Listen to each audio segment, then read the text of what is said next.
Assalamualaikum warahmatullahi wabarakatuh. Yang terhormat kepada Bapak Marmono Singgi selaku dosen pengampu mata kuliah akuntansi perbankan syariah, dan terima kasih kepada teman-teman yang sudah menonton video ini. Di sini saya akan memaparkan materi mengenai akuntansi kas, penempatan pada Bank Indonesia, clearing dan pajak.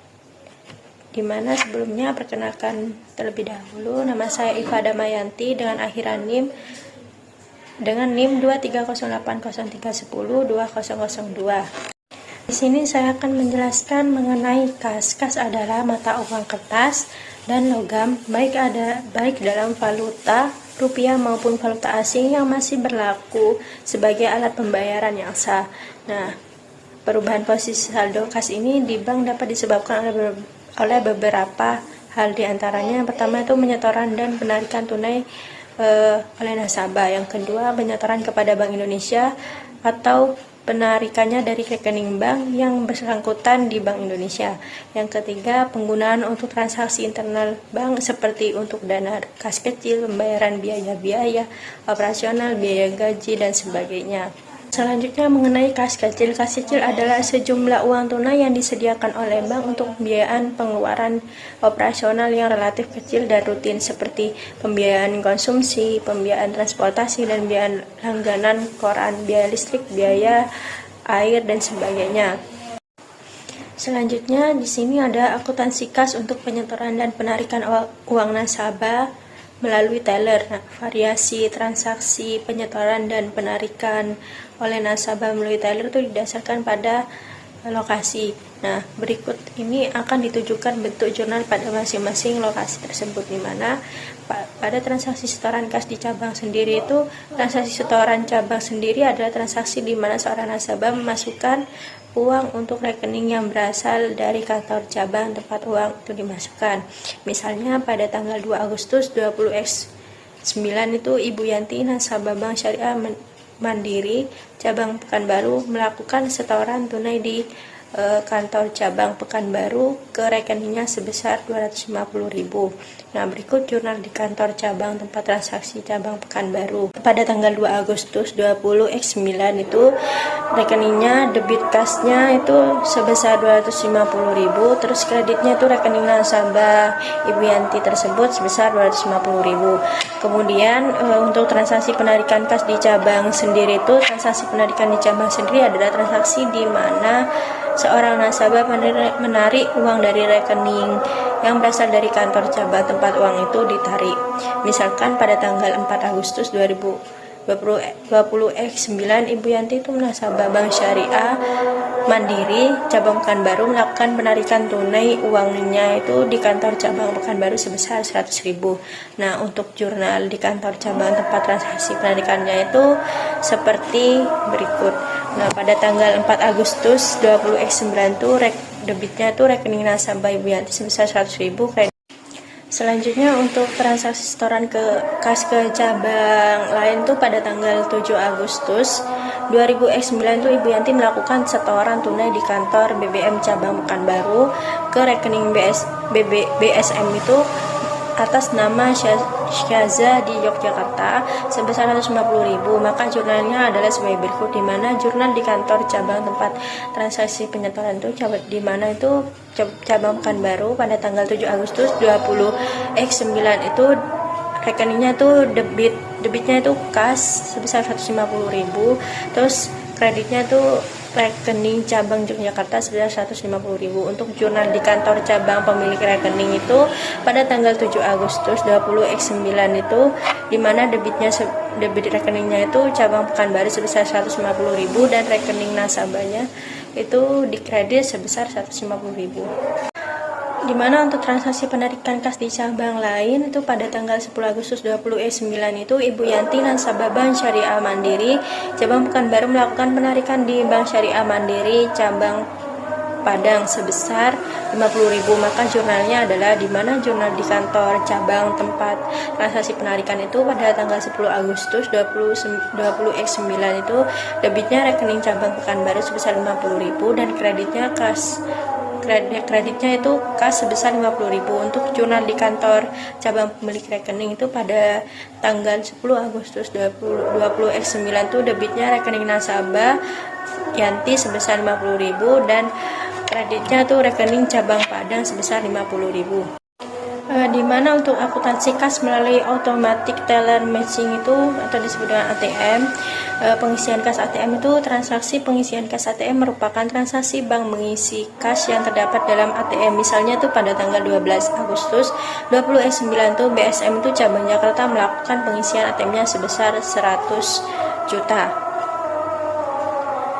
Maka jurnalnya ada sebagai berikut, dimana tanggal 12 Agustus 2009 tuh debitnya itu kas 100.000 dan kreditnya itu kas sebesar debitnya itu kas sebesar 100 juta, kreditnya kas sebesar 100 juta. Nah, untuk penarikan kas oleh nasabah cabang pemilik ATM itu dimana transaksi penarikan oleh nasabah cabang pemilik kas ATM itu merupakan transaksi saat nasabah menarik dananya di bank melalui ATM. Dimana misalnya pada tanggal 15 Agustus 2009 itu Bapak Edi nasabah Bank Syariah Mandiri cabang Jakarta menarik dananya melalui ATM BSM cabang Jakarta sebesar 500.000, maka jurnalnya adalah sebagai berikut, dimana tanggal 15 Agustus 2009 itu debitnya itu rekening nasabah Bapak Edi 500.000 dan kreditnya itu kas ATM sebesar 500.000. Nah, untuk akuntansi kas melalui automatic teller matching, penarikan kas bukan oleh nasabah cabang pemilik ATM. Nah, jadi transaksi penarikan bukan oleh nasabah cabang pemilik kas ATM itu merupakan transaksi saat adanya nasabah dari cabang lain yang menarik dananya di bank melalui ATM. Misalkan pada tanggal 15 Agustus 2009 itu Ibu Desmiati nasabah BSM cabang Padang menarik dananya melalui ATM BSM cabang Jakarta sebesar 300.000. Maka untuk jurnalnya sebagai berikut. Untuk jurnalnya di kantor cabang tempat transaksi penarikan ATM pada tanggal 15 Agustus 2009, debitnya itu rekening cabang Padang sebesar 300.000 dan kreditnya kas ATM sebesar 300.000. Untuk jurnal di kantor cabang asal rekening yang ditarik itu pada tanggal 15 Agustus 2009, debitnya rekening nasabah Desmiati 300.000 dan kreditnya rekening cabang Jakarta 300.000.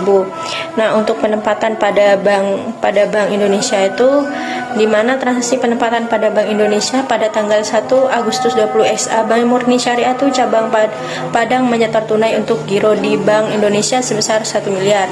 Tanggal 10 Agustus 20 SA Bank Murni Syariah cabang Padang mengambil dana di Bank Indonesia sebesar 400 juta. Untuk jurnalnya di mana tanggal 1 Agustus 20 SA debitnya giro pada Bank Indonesia sebesar 1 miliar, kreditnya 1 miliar. 10 Agustus debit kasnya 400 miliar.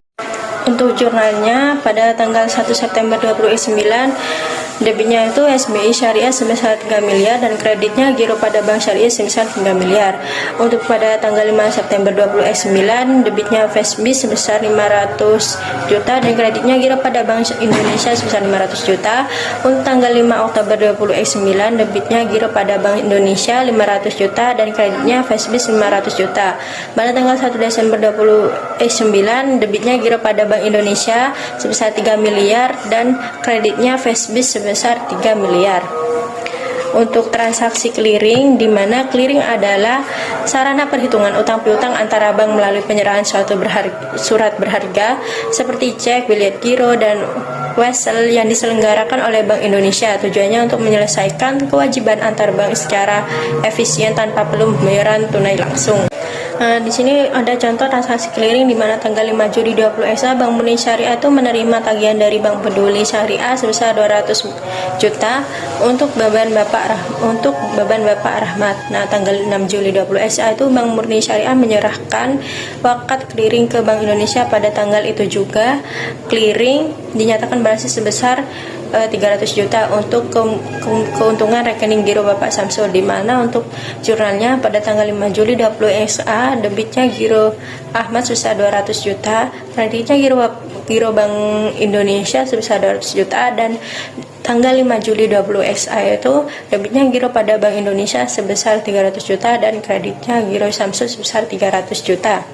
Di sini mengenai transaksi pajak, tanggal 1 Oktober 20 SA itu dibayar bonus giro Wadia pada rekening Torik Muhammad Ridho, nasabah Giro Wadia BMS sebesar 400.000 BMS. Pemotongan pajak itu 20%, memakai PPh pasal 4 ayat 2 Giro. Nah, untuk tanggal 30 Oktober 20 SA dibayar bagi hasil yang sudah diumumkan tapi belum dibayar dan langsung dipotong pajak ke satu di rekening Ursila Husnul Ridho, nasabah tabungan Mudharabah sebesar 60.000, rekening tabungan Mudharabah Doli Viviani, nasabah deposito Mudharabah sebesar 200.000. Nah, untuk November 20 SA dibayar gaji tarikulah pegawai BMS sebesar 3 juta, dipotong pajak sebesar 10% gaji langsung untuk masuk ke rekening tabungan Mudharabah. Di sini untuk curalnya pada tanggal 30 Oktober 2025 debitnya beban bonus Giro Wadia sebesar 100.000, kreditnya Giro Wadia sebesar 80.000. Terus kredit titipan kas negara PPh pasal 4 ayat 2 itu sebesar 20.000. Untuk tanggal 30 Oktober 2025 debitnya pihak ketiga atas bagi hasil sebesar 60.000, kreditnya tabungan Mudharabah sebesar 60.000, terus debitnya tabungan Mudharabah sebesar 12.000, kreditnya titipan negara PPh pasal 4 ayat 2 tabungan sebesar 12.000. Untuk tanggal 1 bulan November 2025 debitnya beban gaji sebesar 300 juta, kreditnya tabungan Mudharabah sebesar 2.700.000. Ini kredit tabungan Mudharabahnya tarikullah. Terus kreditnya titipan kas negara PPh 21 sebesar 300.000. Kesimpulannya, akuntansi perbankan syariah berperan penting dalam memastikan setiap transaksi keuangan dicatat dan dikelola sesuai dengan prinsip syariah. Penerapannya mencakup empat area utama, yaitu akuntansi kas, penempatan dana pada Bank Indonesia, clearing, dan pajak. Akuntansi kas berfokus pada pengelolaan transaksi tunai baik melalui teller ATM maupun antar cabang dengan penggunaan akun rekening. Akuntansi penempatan pada Bank Indonesia mencatat aktivitas investasi dana liquid melalui Giro, SBI Syariah, dan Fastbiz. Akuntansi clearing menangani penyelesaian utang piutang antar bank.